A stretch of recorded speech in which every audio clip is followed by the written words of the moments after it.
নমস্কার, আমার আপনজনেরা, রুদ্রবার্তে আপনাদের সকলকে স্বাগত জানিয়ে আমি রুদ্রপ্রসাদ ব্যানার্জি। সিএএ নিয়ে এখনো পর্যন্ত মমতা বন্দ্যোপাধ্যায় যে সমস্ত কথা বলে যাচ্ছেন বা তৃণমূল কংগ্রেস এই রাজ্যে যেভাবে মানুষকে ভুল বোঝাচ্ছে, আজ সব মুখোশ খুলে গেছে কেজরিওয়ালের জন্য। কারণ কেজরিওয়াল এক টানে সবার মুখোশ খুলে দিয়েছেন, আর তাই মমতা বন্দ্যোপাধ্যায়ের সমস্ত মিথ্যা ধরা পড়ে গেছে।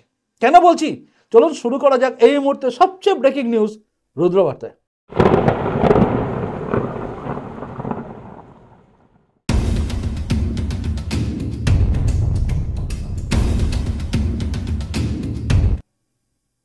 প্রথমে বলে রাখি আপনারা জানেন যে সিএএ নিয়ে এই রাজ্যে মমতা বন্দ্যোপাধ্যায় যে কোনো মিটিংয়ে যাচ্ছেন, সেখানে গিয়েই বলছেন যে সিএএ করে মানুষের অধিকার কেড়ে নেওয়া হচ্ছে। এনারা আবার অধিকার রক্ষার যাত্রা করবে, আবার সমস্ত মানুষকে কিভাবে বিভ্রান্তি সৃষ্টি করা হচ্ছে, মানুষের মধ্যে ভুল বোঝানো হচ্ছে, আজ প্রত্যেকটা বাংলার মানুষের বোঝা দরকার আছে। বাংলার বুকে প্রথম সিএএ আন্দোলন অর্থাৎ সিএএ বিরোধী আন্দোলন ক্যা ছি ছি করে মমতা বন্দ্যোপাধ্যায় শুরু করেছিলেন, এবং সেই আন্দোলনের সময় তিনি বারবার বুঝিয়েছিলেন যে মুসলিমদের তাড়িয়ে দেওয়ার ব্যাপার আছে সিএতে। কিন্তু আজ তিনি সেটা বোঝাতে পারছেন না। আজ তার দল তৃণমূল কংগ্রেস, সিপিএম বা কংগ্রেস কেউই বোঝাতে পারছে না যে মুসলিমদের এখান থেকে বের করে দেওয়ার কথা আছে। তাই মুসলিমদের ব্যাপারটাকে ভুলে গিয়ে এবার বলছে সিএ অ্যাপ্লিকেশন করলে আপনার নাগরিকত্ব চলে যাবে। ভালো করে ভাববেন, সিএ অ্যাপ্লিকেশন করলে আপনি যে নাগরিক ছিলেন সেটাই প্রমাণ হবে না।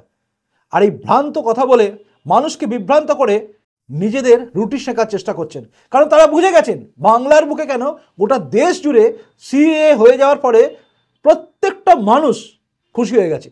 কারণ সিএ বিরোধী আন্দোলন দেখে সবাই তিতি বিরক্ত হয়ে গেছিল। না বুঝে কিছু মানুষ উগ্রতার সঙ্গে গাড়ি পুড়িয়েছে, বাস পুড়িয়েছে, আগুন জ্বালিয়েছে। মাথায় বুদ্ধি কম, অন্যের কথা শুনে কাকে কান নিয়ে গেছে শুনেই কাকের পেছনে দৌড়ায়, কান কোথায় আছে দেখার ক্ষমতা যাদের নেই, তারা আন্দোলন করেছিল, তারা ভাঙচুর করেছিল। সে একদম শাহিনবাগ থেকে শুরু করে পশ্চিমবঙ্গের বিভিন্ন প্রান্তে আন্দোলন করে তারা বুঝিয়েছিল যে তারা কতটা অন্যের কথা শুনে মূর্খের মতো দৌড়ায়। আজকে সিএ বেরিয়ে গিয়ে বুঝিয়ে দিচ্ছে যে সেখানে কিচ্ছু নেই। আজকে মুসলিমরা বুঝতে পারছে যে তাদের তাড়িয়ে দেওয়ার কোনো বিষয় এই আইনে নেই। কিন্তু এখানে দাঁড়িয়ে মমতা বন্দ্যোপাধ্যায় আবার ভুল বোঝাচ্ছেন, তার দল ভুল বোঝাচ্ছে যে সিএ করলে নাগরিকত্ব আপনাদের চলে যাবে। আজ দেখছিলাম জেল থেকে বেলে থাকা এক মুখপাত্র থাকা, আবারও হয়ে গেছেন কিনা জানি না, তিনিও বলছেন যে এবার বিজেপির বিধায়করা এই সিএ আবেদন করুন। কেন করবেন? যারা এই দেশের বসবাস করে স্থায়ী বাসিন্দা তারা কেন করতে যাবেন? যারা বাংলাদেশ থেকে এখানে এসছেন ধর্মীয় কারণে, তারা খেয়ে বিতাড়িত হয়ে বা পাকিস্তান থেকে এসছে, আফগানিস্তান থেকে এসছে, তাদের জন্য।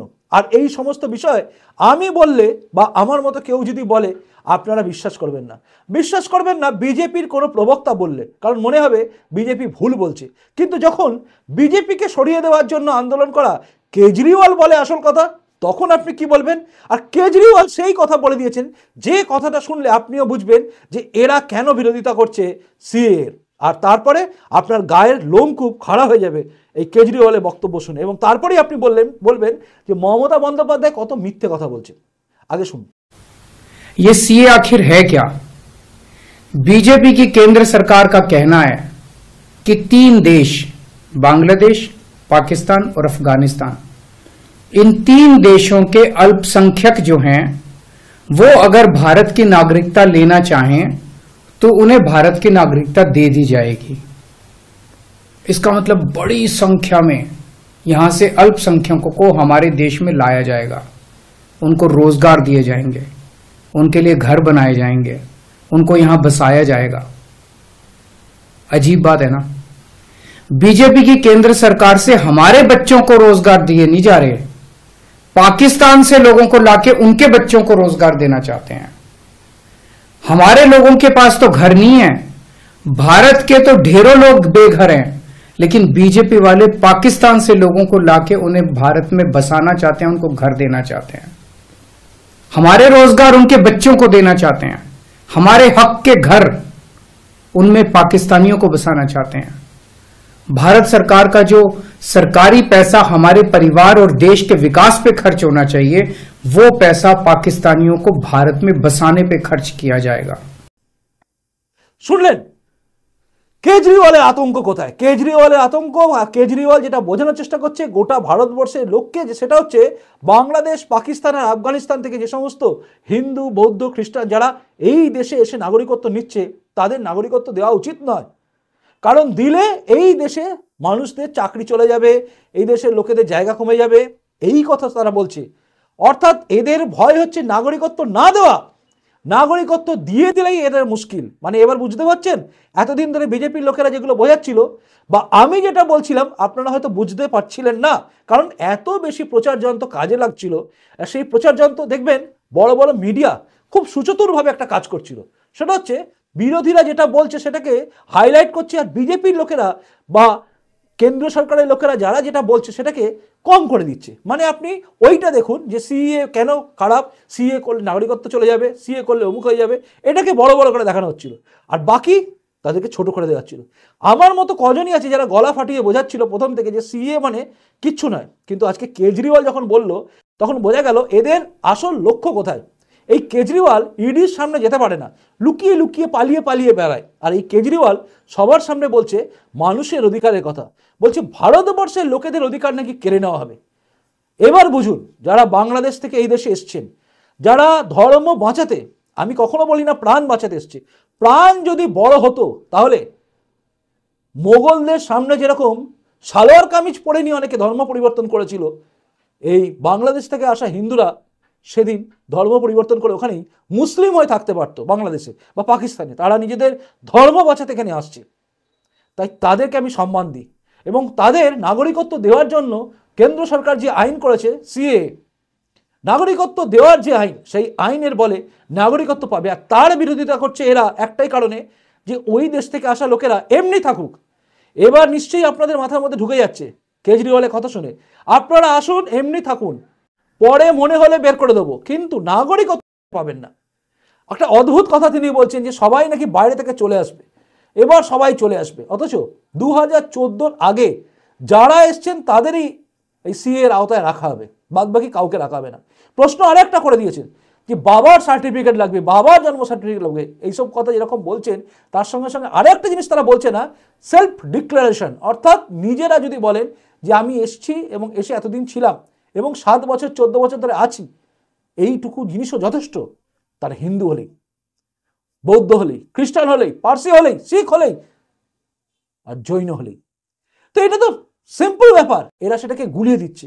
আসলে এরা চায় না মতুয়া সমাজের লোকেরা কেউ নাগরিকত্ব পাক, এরা চায় না বাংলাদেশ থেকে আসা কোনো হিন্দু এই দেশে নাগরিকত্ব পাক। আজকে আপনারা বুঝুন, আজকে আপনারা জাগুন, প্রত্যেকটা মিথ্যে ধরা পড়ে গেছে কেজরিওয়ালের জন্য। আর কেজরিওয়াল যেটা বলেছে সেটা সত্যি, এবং বলার ফলে মমতা বন্দ্যোপাধ্যায় এবং সিপিএম কংগ্রেস যারা যা যা মিথ্যে কথা বলছিল সব আজকে পরিষ্কার হয়ে যাচ্ছে। মনে রাখবেন কেজরিওয়ালও কিন্তু মোদী সরকারের বিরোধিতা করছে। কেজরিওয়ালও চায় মোদী না থাকুক, মোদীকে সরিয়ে সে প্রধানমন্ত্রী হবে। মমতা ব্যানার্জি একদিন স্বপ্ন দেখতেন, আজ আর দেখেন না, কারণ তিনি বুঝে গেছেন তার স্বপ্ন কোনোদিন সফল হবে না, তাই তিনি আর দেখেন না। কিন্তু কেজরিওয়াল এখনো দেখে, সে ভাবছে 2024 না হোক 2029 আমি আসবো, তার জন্য সে জায়গা তৈরি করছে। এবং সে কিন্তু পরিষ্কার করে বলছে যে এই সিএ মানে কি চাইছে কেন্দ্র সরকার, তার উক্তি বা তার বলার মানে তা সে আবার কিভাবে বোঝাচ্ছে দেখুন। সে বোঝাচ্ছে যে এটা শুধু শুরু হয়েছে, এবারে দরজা পুরো খুলে দেবে, যে পারবে ওখান থেকে চলে আসবে। মানে বাংলাদেশ থেকে, আফগানিস্তান থেকে আর পাকিস্তান থেকে যত হিন্দু, বৌদ্ধ, খ্রিস্টান আছে সবাই ভারতবর্ষে পালিয়ে আসবে, কারণ সবকটা দেশ আর্থিক দিক দিয়ে পিছিয়ে পড়া দেশ, তারাই দেশে চলে আসবে। পৃথিবীর কোনো দেশ চায় না অন্য দেশ থেকে কেউ আসুক, এই দেশে কেন করা হচ্ছে। মানে কতটা নিষ্ঠুর ভাবনেরা। এই দেশটা টুকরো হয়েছিল ধর্মের ভিত্তিতে। হিন্দুরা আজকে যারা ওপার বাংলায় রয়ে গেছেন তারা জানতেনই না যে ধর্মের ভিত্তিতে দেশটা টুকরো হয়ে যাবে। আজকে তাদেরকে ফিরে আসলে, নিজের দেশে ফিরে আসবে তারা, তাতে তাদেরকে আটকে দেওয়া হবে, নাগরিকত্ব দেওয়া হবে না। আর আপনারা ভাবুন আরেক দিকে আছে বিজেপি, যারা নাগরিকত্ব দিচ্ছে। এবার আপনাদের বোঝা উচিত আপনার কোনটা ভালো, কারা ভালো চাইছে আর কারা চাইছে মন্দ, কারা মিথ্যে বলে গোলানোর চেষ্টা করছে সিএ নিয়ে। আজ কিন্তু পরিষ্কার। এর চেয়েও বেশি ক্ল্যারিফিকেশন করতে পারবো আমরা, পারবো না, কেউ পারবে না। নিজের ভালো পাগলে বোঝে, নিজের ভালো কুকুরে বোঝে, আমি এটা বুঝি। কিন্তু নিজের ভালো যদি আপনি না বোঝেন তাহলে আপনাকে বোঝার ক্ষমতা বা বোঝানোর ক্ষমতা আমার 14 পুরুষের নেই। এটা হচ্ছে পরিষ্কার সত্যি কথা। একদম কান খুলে শুনুন কেজরিওয়াল কি বলেছে, আর একবার রিওয়াইন্ড করুন, আরও একবার রিওয়াইন্ড করে আমার পুরো কথাগুলো শুনুন। কেজরিওয়াল কিন্তু প্রতিটা ছত্রে ছত্রে বলে দিয়েছে যে তারা চাইছে বাংলাদেশ থেকে আসা, আফগানিস্তান থেকে আসা, পাকিস্তান থেকে আসা সেখানকার সংখ্যালঘুরা এই দেশে এসে থাকবে, নাগরিকত্ব পাবে। এটা করলে মোদী সরকার তাদের জন্য দরজা খুলে দিচ্ছে, তারা সবাই চলে আসবে। নাগরিকত্ব তাদের দেওয়া উচিত নয়। কোথাও বলছে না কিন্তু যে কারোর নাগরিকত্ব চলে যাবে। ভালো করে শুনুন, আবারও বলছি, কারোর কথায় বিভ্রান্ত হবেন না। মমতা ব্যানার্জি জানেন যে কাউকে তিনি আটকাতে পারবেন না। সিএ আমি করতে দেব না, কে কে ছি ছি, ওসব গল্প শেষ হয়ে গেছে। যে কেউ পোর্টালে আবেদন করতে পারেন। ভয় দেখাচ্ছেন যে সিএ আবেদন করলে সমস্ত প্রকল্প বন্ধ হয়ে যাবে। বন্ধ করে দেখান। সিএ আবেদন করলে যদি বন্ধ হয়ে যায় তাহলে আদালতও আছে। ভারতবর্ষের আইনে কেউ যদি, ভারতবর্ষে যেটা সংবিধান যেটা দিয়েছে আইন, যে আইন তৈরি হয়েছে সাংবিধানিকভাবে, সেই আইনের বলে যদি কেউ নাগরিকত্ব নেয়, তার নাগরিকত্ব নেওয়ার জন্য আপনি যদি কোনো সুবিধা বঞ্চিত করেন বা বঞ্চনা করেন, তার বিরুদ্ধে কিন্তু মামলা করা যায়। আপনি কখনোই পারেন না একজন ভারতের নাগরিককে তার প্রাপ্য জায়গা থেকে বঞ্চিত করতে। কারণ যে মুহূর্তে সে নাগরিকত্বের জন্য আবেদন করবে, সেই মুহূর্তে সে হয়ে যাবে ভারতের নাগরিক। যারা বাংলাদেশ থেকে এসছে, যাদের নাগরিকত্ব নেই, এবং কোনো ভারতের নাগরিকের সাংবিধানিক অধিকার অনুযায়ী আপনি তার কোনো অধিকার ছিনিয়ে নিতে বা কেড়ে নিতে পারেন না। এটা বুঝতে হবে, এটা বোঝাতে হবে। জানি না বিজেপির নেতারা কেন এটা বোঝাচ্ছেন না। পরিষ্কার করে জোর গলায় বলুন, পারেন না, আপনারা পারবেন না কারোর কিছু কেড়ে নিতে। আবেদন করলে আপনি কেড়ে নেবেন, মগের মুলুক। এইসব বলে ভ্রান্ত কথা বলে মানুষকে বিভ্রান্ত সৃষ্টি করা হচ্ছে। কাজেই এদের ফাঁদে পা দেবেন না। যাদের যাদের মনে হচ্ছে আপনাদের নাগরিকত্ব দরকার আছে, সিএ দরকার আছে, সিএতে আপনারা অ্যাপ্লাই করতে চান নাগরিকত্ব, অবশ্যই করবেন। আপনার কোনো সুবিধা আটকানোর ক্ষমতা কারণ নেই, কারণ নেই। কারণ আপনি তখন ভারতের নাগরিক। আমার সুবিধা আটকানোর ক্ষমতা যেরকম কোনো নাগরিকের, কোনো সরকারের নেই, না কেন্দ্র সরকারের না রাজ্য সরকারের। আমার সুযোগ সুবিধা দেওয়ার সংবিধান আমাকে অধিকার দিয়েছে, সেই অধিকার আপনিও পাবেন। তাই আপনার কোনো কিছু কেড়ে নেওয়ার ক্ষমতা কোনো রাষ্ট্রের, কারো সরকারের কোনো নেই। বুঝুন, জাগুন। এই প্রতিবেদনটা দেখে যদি মনে হয় এটা শেয়ার যোগ্য, তবে শেয়ার করুন, প্রত্যেককে জানান। বাড়িতে বাড়িতে প্রত্যেকে যেন জানে, প্রত্যেকে যেন জাগে, প্রত্যেকে যেন বোঝে নিজের অধিকার সম্বন্ধে সজাগ হন। নিজের অধিকার হাত পেতে অধিকার পাওয়া যায় না, অধিকার কেড়ে নিতে হয়। তাই অধিকার কাটতে হবে এবং আমাদের একত্রিত হতে হবে। সিএ করা হয়েছে সবার জন্য, সুবিধার জন্য। আর সেটা হচ্ছে প্রত্যেকটা বাংলাদেশ, পাকিস্তান, আফগানিস্তান থেকে আসা সে দেশের সংখ্যালঘুদের এই দেশে যাতে তারা থাকতে পারে, যারা 2014 আগে অনেক কষ্টে চলে এসছে। ভাববেন, ভাবার পরে যদি মনে হয় প্রতিবেদনটা শেয়ার করা দরকার আছে, তবে শেয়ার করবেন। প্রতিটা প্রান্তে শেয়ার করবেন, প্রত্যেকটা গ্রুপে শেয়ার করবেন, প্রত্যেকটা মানুষের কাছে শেয়ার করবেন। জাগুন, জাগান। এছাড়া আমার কিছু বলার নেই। এরপরে আপনার যদি কিছু বলার থাকে অবশ্যই কমেন্ট বক্সে কমেন্ট করে দিন। আপনার কমেন্টসের অপেক্ষায় আমি থাকবো। আবারও বলছি, নতুন এসে থাকলে এই চ্যানেলটা সাবস্ক্রাইব করে আমার আপনজন হয়ে তারপর যাবেন। এখানে কিন্তু এরকমই কথা হয়, আনকাট কথা। কি খারাপ ভাবলো, কে ভালো ভাবলো, আমি কোনোদিন পড়া কারোর করিনি আর করবও না। কারণ আমার পাওয়ারও কিছু নেই আর হারানোর জন্য কিছু নেই। কাজেই এইরকমই থাকি, আনকাট। খুব ভালো থাকুন। দেখা হচ্ছে এরপরে রুদ্রবার্তায়। নমস্কার, বন্দে মাতরম, ভারত মাতা জয় হোক, জয় হিন্দ।